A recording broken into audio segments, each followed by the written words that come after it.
I welcome you to learn English. இங்கிலீஷில் பேசுகிறப்ப எழுதுகிறப்ப ரொம்ப சாதாரண சென்டென்சஸ் அது தப்புன்னு தெரியாமலே நம்ம யூஸ் பண்ணிகிட்ருப்போம். ஃபார் எக்ஸாம்பிள் இந்த சென்டென்ஸை பாருங்கள். I return back on Friday. நான் வெள்ளிக்கிழமை திரும்பி வந்தேன். So I return back on Friday. This is wrong. ஒன்று ரிட்டர்ன் அப்படின்னு இருக்கணும், இல்லைன்னா பேக் அப்படிங்கிற வேர்டு யூஸ் பண்ணணும். ரெண்டு வார்த்தைகளுக்கும் ஒரே மீனிங் தான். So I will be back on Friday, I return on Friday. இந்த மாதிரி மிஸ்டேக்ஸ் சாதாரண சென்டென்சஸில் இருக்கிற மிஸ்டேக்ஸ் இந்த வீடியோவில் பார்க்க போகிறோம். I welcome you to the channel சென்டாக்ஸ். Spoken English videos, English grammar explanation videos எல்லாம் இந்த சேனலில் அப்லோட் பண்ணியிருக்கேன். சேனல் வீடியோஸ் பாருங்கள், ப்ராக்டிஸ் பண்ணுங்கள், கண்டிப்பாக டெவலப்மெண்ட் இருக்கும். தமிழ் வார்த்தையில் செய்தி, செய்திகள் அப்படின்னு பன்மையில் சொல்லலாம். செய்தி அப்படின்னா ஒரு செய்தி, செய்திகள் பன்மை. ஆனால் இங்கிலீஷில் ஒரு செய்தி வந்தாலும் நியூஸ் தான், நிறைய செய்திகள் வந்தாலும் நியூஸ் தான். சில பெயர் சொற்கள், அதாவது நவுன் ஃபார்ம்ஸ், அன்கவுண்டபிள் நவுன் அப்படின்னு சொல்லுவோம். அதாவது வாட்டர், ஏர், இதெல்லாம் பாருங்களேன், சிங்குலர் ப்ளூரல் அப்படின்னு பிரிக்க முடியாது, ஒருமை பன்மை அப்படின்னு சொல்ல முடியாது. அதனால் சிங்குலராக தான் எடுத்துக்கிடுவோம். வாட்டர், ஏர், இந்த மாதிரி நியூஸ். ஸோ இஸ் தான் வரணும். The news is wrong. Okay, the news are wrong அப்படின்னு சொல்லக்கூடாது. அந்த ஆர் அப்படிங்கிறது பன்மைக்கு யூஸ் பண்ணுவோம், அது சொல்லக்கூடாது. அவரால் நன்றாக பேச முடியும். He can able to speak well. இந்த சென்டென்ஸ் கரெக்டாக? He can able. கேன் அப்படின்னா முடியும், ஏபிள் அப்படின்னாலும் முடியும் அப்படின்னு அர்த்தம். ஸோ அடுத்தடுத்து ஒரே வாக்கியத்தில் இந்த வார்த்தைகள் வரக்கூடாது. ஹீ கேன் ஸ்பீக் வெல், அவரால் நன்றாக பேச முடியும். He is able to speak well, இதுக்கும் அதே மீனிங் தான். ஸோ கேன் ஏபிள் கேஷுவலாக நிறையா பேர் யூஸ் பண்ணுவாங்க, தட் இஸ் ராங். நான் என்னோடய ஃப்யூச்சரை பற்றி டிஸ்கஸ் பண்ணுறேன். இந்த பற்றி அப்படிங்கிறது அபவுட் அப்படின்னு அர்த்தம். பட் டிஸ்கஸிங் அபவுட் அப்படின்னு வரக்கூடாது. ஐ ஆம் டிஸ்கஸிங் மை ஃப்யூச்சர். ஓகே, தமிழில் பற்றி, அதை பற்றி, இதை பற்றி அப்படின்னு சொல்லுவோம். பட் இங்கிலீஷில் சொல்கிறப்ப, அதாவது ஆலோசனை அப்படிங்கிற வார்த்தை யூஸ் பண்ணோன்னா, டிஸ்கஸிங் அப்படிங்கிற வார்த்தை யூஸ் பண்ணோன்னா அதை ஃபாலோ பண்ணி அபவுட் அப்படிங்கிற வார்த்தை வரக்கூடாது. ஐ ஆம் டிஸ்கஸிங் மை ஃப்யூச்சர். இதுதான் இவ்வாறாக அழைக்கப்படுகிறது. It is called as a turning point. இதுதான் ஒரு திருப்பு முனையாக அழைக்கப்படுகிறது. இதுக்கு அந்த ஆஸ் தேவையில்லை. Okay, it is called as a turning point, it is called as a freedom. So இந்த மாதிரி சொல்கிறது ராங். ஆஸ் எடுத்துகிட்டு it is called a turning point, that is enough. It is called a freedom. இது ஒரு திருப்புமுனை என்று அழைக்கப்படுகிறது, இது ஒரு சுதந்திரம் என்று அழைக்கப்படுகிறது. ஆஸ் வேண்டாம். ரிவர்ட் அப்படின்னா திரும்பவும் மாற்றியமைத்தல் அப்படின்னு அர்த்தம். ஓகே, திரும்ப பழைய பொசிஷன், பழைய ஷேப்புக்கு கொண்டு வாங்க அப்படின்னு சொல்கிறதுக்கு ரிவர்ட் அப்படின்னு சொல்லலாம். இந்த ரிவர்ட் அப்படின்னு யூஸ் பண்ணுறப்ப பேக் அப்படிங்கிற வார்த்தை கேஷுவலாக வரும், ஜாயின் பண்ணிக்கிறோம். அதை ஐடென்டிஃபை பண்ணணும். இந்த டிஸ்கஸிங் அபவுட் மாதிரியே ரிவர்ட் பேக், ரிப்ளை பேக் அப்படின்னு சொல்லுவோம்.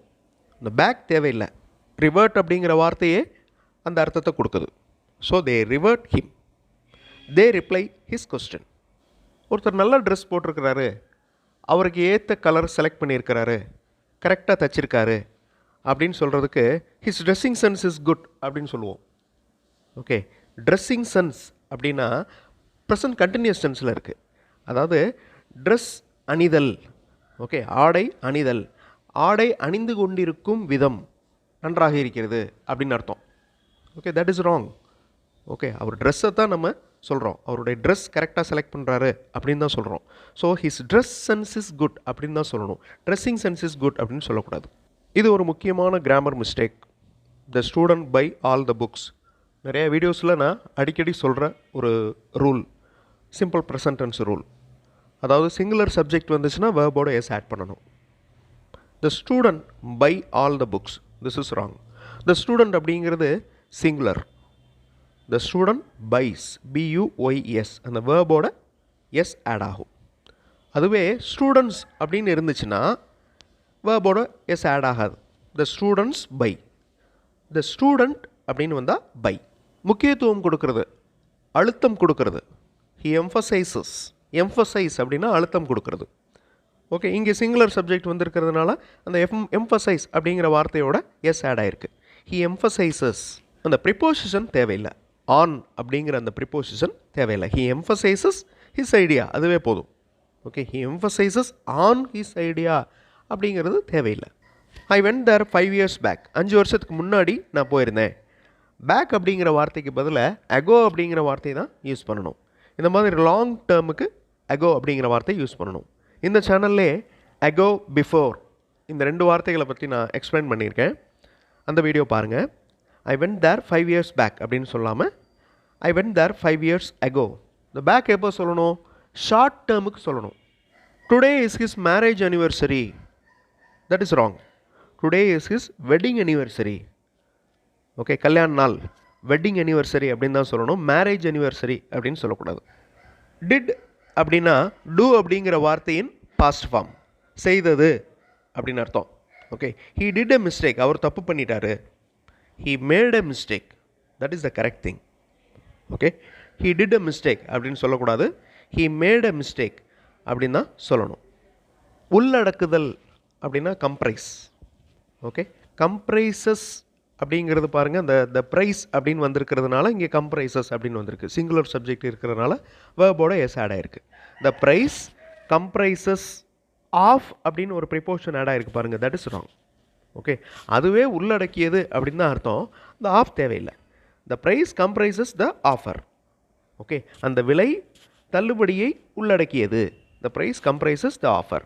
த கம்ப்ரைசஸ் ஆஃப் அப்படின்னு நிறைய இடங்களில் கேஷுவலாக யூஸ் பண்ணுவோம். அது மாதிரி யூஸ் பண்ண வேண்டாம். கம்ப்ரைஸ் அப்படின்னா உள்ளடக்கியது.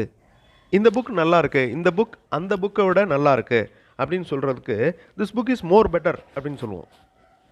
Okay, more better. மோர் அப்படிங்கிறது கம்பேரிட்டிவ் டிகிரியில் யூஸ் பண்ணுவோம். பெட்டர் அப்படிங்கிறது கம்பேரிட்டிவ் டிகிரி. ஸோ ரெண்டுமே அடுத்தடுத்து வர தேவையில்லை. This book is better, this book is even better அப்படின்னு சொல்லலாம். ஸோ இந்த மோர் அப்படிங்கிறது comparative degree. Okay, so better அப்படிங்கிறதும் கம்பேரிட்டிவ் டிகிரி. ரெண்டையுமே அடுத்தடுத்து யூஸ் பண்ணக்கூடாது. நான் அவர்கிட்ட நிறையா தடவை கேட்டுட்டேன் அப்படின்னு சொல்கிறதுக்கு I ask him many a times அப்படின்னு சொல்லுவோம். Many a times, that is grammatically wrong. Okay, I ask him many times. I ask him many a time. Election அப்போ நிறைய இடங்களில் ஓட் ஃபார் அப்படின்னு போட்டிருப்பாங்க. இந்த கட்சிக்கு ஓட்டு போடுங்க, ஓட் ஃபார் அப்படின்னு போட்டு அந்த கட்சியோட பேர் இருக்கும். ஓட் அப்படின்னாலே ஓட்டு போடுறதுன்னு தான் அர்த்தம். ஓகே, அந்த ஃபார் அப்படிங்கிற ப்ரிப்போசிஷன் தேவையில்லை. I vote this man, I vote this council, I vote this member, இந்த மாதிரி சொன்னாலே போதும். நீங்கள் பணம் கொண்டு வர தேவையில்லை. You need not to bring money. Okay, you do not need to bring money அப்படின்னு இருக்கலாம். இல்லைனா you need not bring money அப்படின்னு இருக்கலாம். You need not to bring money அப்படின்னு சொல்ல தேவையில்லை. ஏன்னா அந்த டு பிரிங் அப்படிங்கிறது infinitive form. Okay, you do not need to bring money அப்படின்னு தான் சொல்லணும். இந்த மாதிரி மிஸ்டேக்ஸ் அப்படின்னு தெரியாமலே சில வாக்கியங்கள் நம்ம யூஸ் பண்ணிகிட்ருப்போம். அதை ஐடென்டிஃபை பண்ணி கரெக்டாக பேசினா, கரெக்டாக எழுதுனா ரொம்ப நல்லாயிருக்கும். கம்யூனிகேஷன் ரொம்ப பவர்ஃபுல்லாக இருக்கும். அடுத்த வீடியோவில் இன்னும் இன்ட்ரெஸ்டிங்கான கிராமர் எக்ஸ்ப்ளனேஷன், இன்னும் இன்ட்ரெஸ்டிங்கான கிராமர் எக்ஸசைஸோடு பார்க்கலாம். தேங்க்ஸ் ஃபார் வாட்சிங் and thanks for your valuable comments.